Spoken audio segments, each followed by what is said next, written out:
after, but yeah, this is what it looks like when it comes in. Wow. And then, of course. Oh, that is Lucy's. That is her own blood. That is her own blood. Yeah. So what do you guys do with that? We process it, we freeze it. So I'll tell you in a second. I guess Okay. you could say you do like a walkthrough of what goes on from beginning to Okay. end. Okay.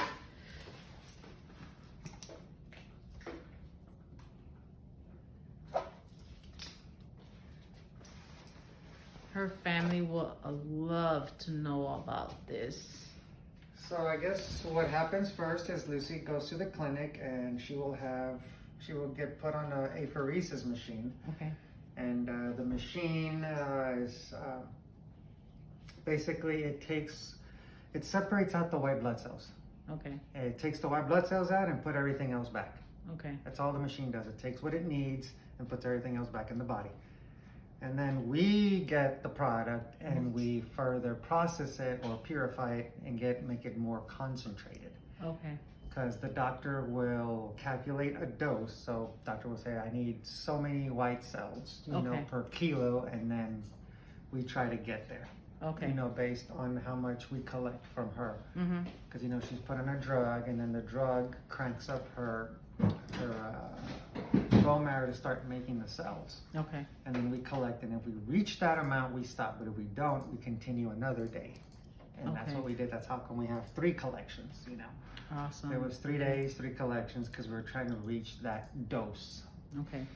And then we, like I said, we further process it, concentrate it, you know, make like one big bag into smaller bags. Gotcha. And then we freeze it. Okay. We freeze it at minus 190 degrees. Wow. So yeah, that little shipper right there is minus 192 degrees. This right here? That right there, yes, liquid nitrogen. So that is liquid nitrogen. Yeah, it's liquid nitrogen, but it's in the dry phase. Okay. Okay. And then we have storage tanks at Carter, big, like storage containers where we store the blood. Okay. And it's got no expiration date, and it's just there ready for whenever you need it or the doctor needs it. Yeah. So anything that has to do like with leftovers and stuff like that. If there's leftovers, they're there. Okay. But in this case, we're using everything. Gotcha. In our case, yeah. Yeah, because we were only able to collect what, like 3.5 million CD34 per kilo. Okay. Wow.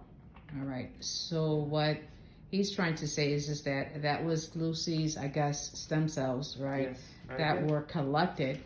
And soon what happens is that they're going to grab those bags and they're going to pretty much go ahead and attach it to, I guess if you see this one right here, that one is almost gone. So once that is gone, then the next one will go on. The next one that he actually has on his hands. And I'm frying them right now. Yep. So they're frozen, they're popsicles in there, and then I warm them up to body temperature. Got you. And this bath is about 37 degrees. Okay. And it's a slow thaw. Right. So, is this like the first time that pretty much, you know, that as far as like with the Lucy patient, you guys have been, I guess, well, I wouldn't say the first time. I would probably say is just that what's the outcome? What's pretty much the outcome? So once all this is done, as far as like the process, you know, she's gonna be just pretty much just like resting and you know, is there like an additional process that she has to go through, or what's the next? After that, step? that's actually where only she could probably answer. Okay. I was like, I wonder if he's gonna answer this one. Now this is Sarah Wilson's territory. That's she takes care of what comes next. Okay. Basically, the chemo she got before, Mm-hmm. that bottomed out all of her counts. It kills all remaining, any hiding cancer cells we didn't see on anything. If Okay. there's any remaining cancer cells, that's what the chemo killed. Mm-hmm. So now we've given her the stem cells, which is going to help rescue her system. But Okay. for the next 7 to 10 days, her Mhm. counts are going to bottom out. Okay. She's going to have no immune system, very similar to like a newborn baby. Oh. So no immune Okay. system. That's why we have to be very careful Mm-hmm. with what she eats, and we have to monitor her very closely. Right. But everyone's different. Some people just get really sleepy. Some Mhm. people get nausea, vomiting, diarrhea. Okay. It's somewhere between a low-grade flu-like symptom and a really bad flu. Gotcha. Once she starts getting counts back, each Mhm. day that her counts start recovering and doubling the neutrophils, Mhm. you'll notice a difference. She'll start feeling a lot better. Okay. In that window, when she's immunocompromised, we have to make sure she has really good oral hygiene. Mm-hmm. She eats when she can, but we don't force it on her.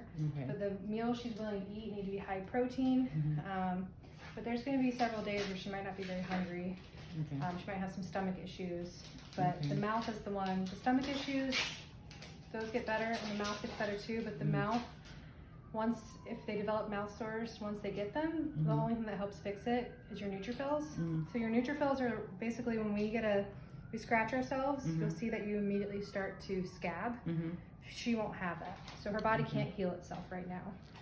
So Oh. that's the difference. So that's why every time they get sick, they can't get better immediately because they have nothing to make them get better. So that's why it's so important for them to actually stay in the hospital. Right. So we And monitor them. right, to get that monitor. Okay. But she's doing great. Yeah, As I'm you can so see, proud of her. Yeah. Oh my gosh. Handled her transplant like a champ. Yeah. She has 2 bags left, and she's going to be done and a little bit sleepy for the rest of the Yeah. afternoon.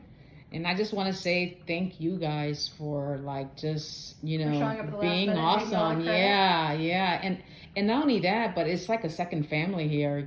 It's you're saving her life pretty much. And that's just how we actually see it. So Well, Jesse and I like to show up on the Yeah. last day, take Mhm. all the credit from everyone else. So we Okay. thank you. We got the Yeah. top 2 anyway. We got the Yeah. best nurse and the best tech. So, I mean, amen to that. She's doing great. Awesome. All right. So that way, we actually have a little bit of, to be a little bit more educated on what's to come, as far as like the steps to this entire week and stuff like that, and next week and the week after, because we will be having family members actually coming in, and before they even decide to come into the room, they're going to have to pretty much understand, She's very vulnerable. what's actually expected, and she's very vulnerable, correct?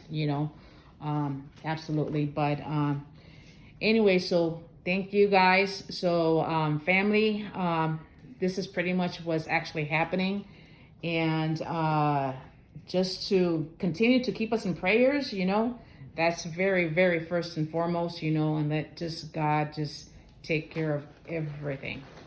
Thank you, and have a good day.